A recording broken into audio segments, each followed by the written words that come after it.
So many cultures came together in Dunhuang over 1,000 years.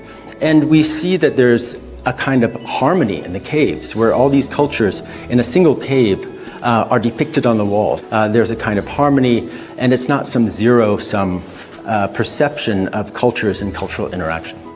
它是一个全世界的，它是人类的一个文化遗产。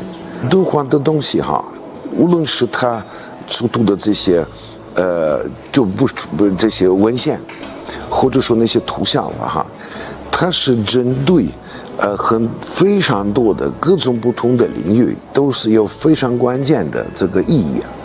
那基本上我们研究历史哈，而且不限于这个佛教史。